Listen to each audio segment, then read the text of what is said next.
প্রবাসীদেরকে সবচেয়ে বেশি অ্যাক্টিভ হতে হবে এই মুহূর্তে, এবং প্রবাসীদের অ্যাক্টিভ হওয়ার জন্য যেগুলি মারুফ মল্লিক সাহেব, মঞ্জুর সাহেব বলেছেন, সেখানে প্রয়োজন হয় আমাদের দেশের এই ইন্টেলেকচুয়াল গ্রুপকে দিয়ে কিভাবে দেশকে রক্ষা করা যায়, কিভাবে দেশকে চালানো যায়, সেগুলি আমাকে দেখতে হবে। কারণ এই ওয়ার শেষ হতেই হবে, এই ওয়ারে জিততেই হবে, এই ওয়ারে হেরে যাওয়ার কোনো সুযোগই নেই। বর্তমান অবস্থা যে এটি হচ্ছে বাংলাদেশের জন্য সবচেয়ে কঠিন অবস্থা। আমরা এসেছি এই এপিসোডের, এই শেষ এপিসোডে আমরা চলে আসছি, যে প্রজেক্ট প্রোফাইল আমাদের দেশ এবং পার্শ্ববর্তী দেশ নিয়ে তৈরি করেছে। আমার মনে হয় ফার্স্ট প্রায়োরিটি দেওয়া হয়েছে বাংলাদেশকে হায়দ্রাবাদ বানানো, অথবা সেকেন্ড প্রায়োরিটি বোধহয় দেওয়া হয়েছে বাংলাদেশকে সিকিম বানানো, অথবা থার্ড প্রায়োরিটি দেওয়া হয়েছে বাংলাদেশকে ভুটান বানানো।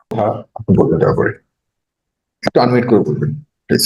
আপনাদের উপরে অনেক বেশি অভিযোগ আসছে যে আপনারা আসলে কিছুই করেননি ছাত্রদের পাশে, করার পরিকল্পনা তেমন কোনো ভূমিকা দেখা যাচ্ছে না, বিশেষ করে বিএনপির প্রতি এমন অভিযোগ আনা হচ্ছে।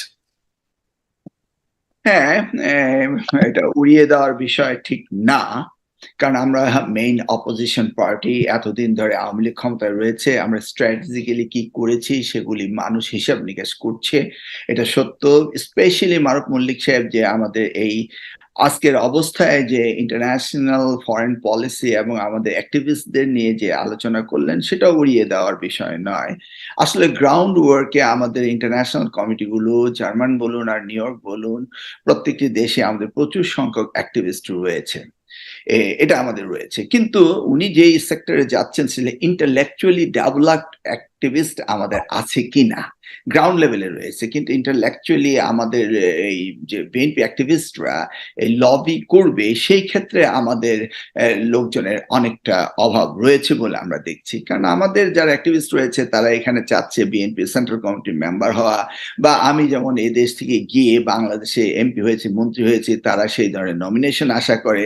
এবং নমিনেশন বোর্ডে দেখা যায় যে বিদেশি কমিটির প্রেসিডেন্ট সেক্রেটারি হতে শুরু করে প্রচুর লোক সেখানে যাচ্ছে নমিনেশন মনোনয়নের জন্য।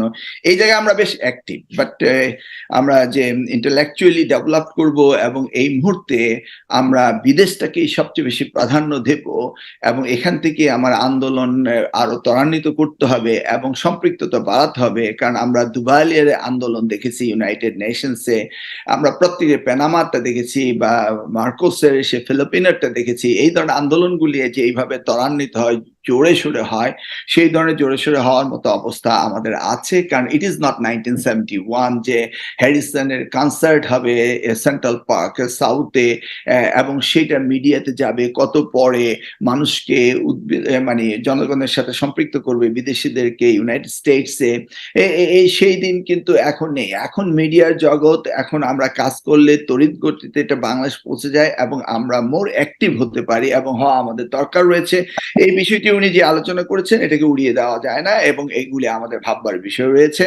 এবং আমরা এই আন্দোলনকে ত্বরান্বিত করছি, দীর্ঘায়িত করছি, সেজন্য আমরা 2014 তো এই গভর্নমেন্টকে ফল ডাউন করার জন্য আমাদের আপ্রাণ চেষ্টা আমরা করেছিলাম, কিছুটা ব্যর্থ হয়েছে, এখনো চালিয়ে যাচ্ছি।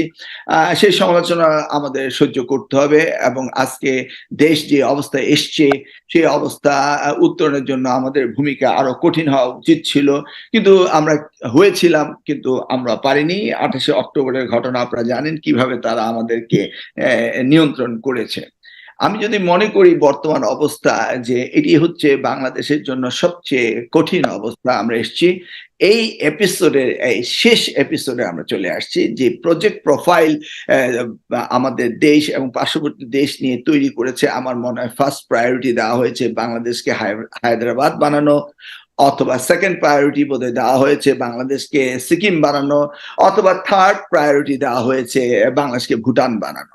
অলরেডি আমরা ভুটান হয়ে গিয়েছি, কারণ আমাদের ফরেন পলিসি নেই। কিছুদিন আগেও দেখেছি ভারতের অনুমতি নিয়েই চায়নায় গিয়েছেন তিনি। তো এখন আমার মনে হচ্ছে যে মঞ্জুর ভাই আবার শেষে এসে যে কথাগুলো বললেন যে বাংলাদেশকে আর্মি হাব বানানো, এটা মোটামুটি হয়েছে।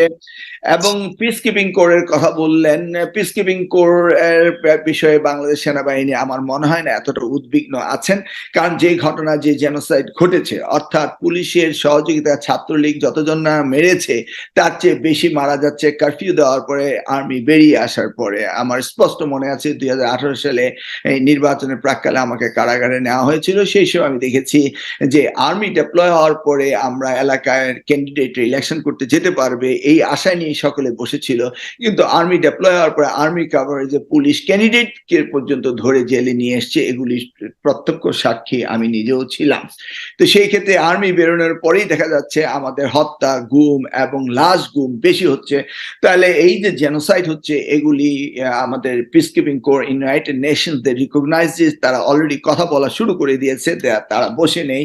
এর কাউন্টার প্রজেক্টও কিন্তু বাংলাদেশ গভর্নমেন্ট কিছুদিন আগ থেকে শুরু করেছে, যে পিস কিপিং করে গিয়ে যত টাকা ইনকাম করা হয় তার চেয়ে বা তার সমপরিমাণ, তার চেয়ে বেশি টাকা গভর্নমেন্ট আর্মিদেরকে দেওয়ার প্রজেক্ট অলরেডি অনেক আগে নিয়েছে।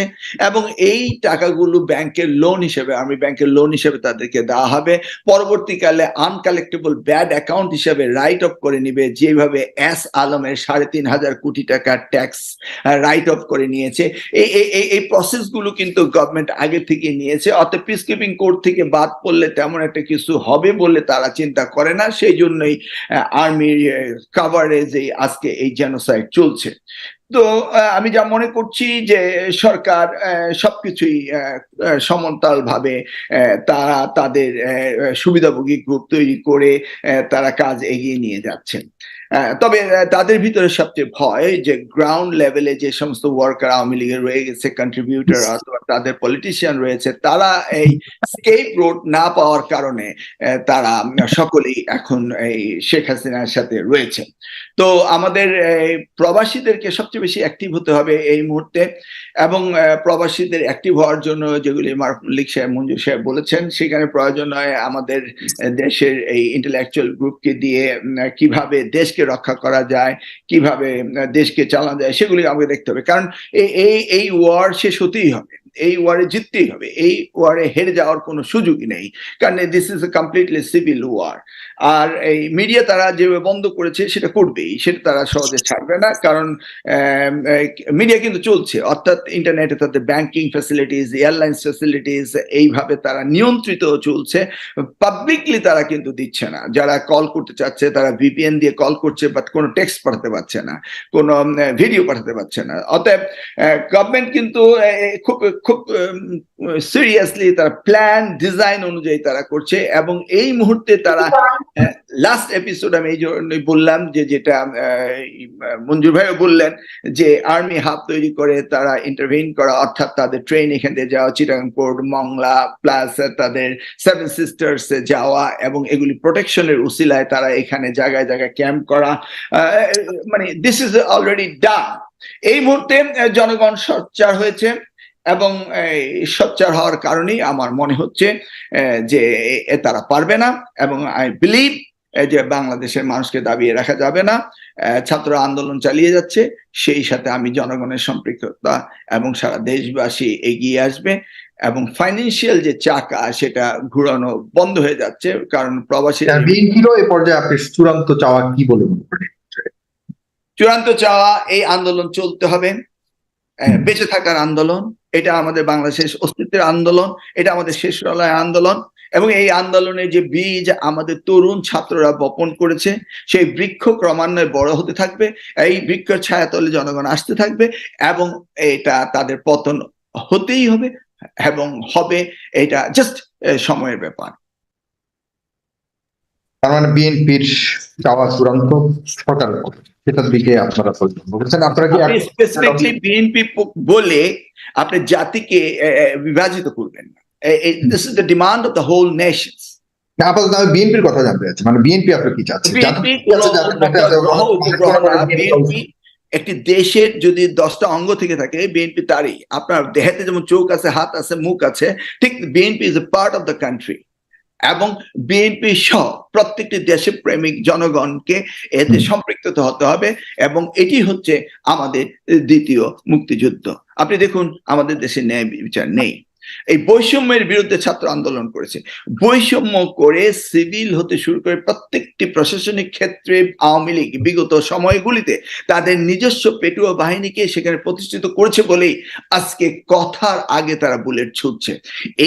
এইটা স্টেজ করার জন্য, তাদের এই পারফরমেন্সের জন্য তারা বহু আগে থেকে প্রস্তুতি নিয়েছে এবং নিয়ে এমন একটি অবস্থায় এসছে, এখন জনগণ এতে সম্পৃক্ত হয়েছে এবং এই সম্পৃক্ততার কারণে এই সরকার আর টিকতে পারবেন না।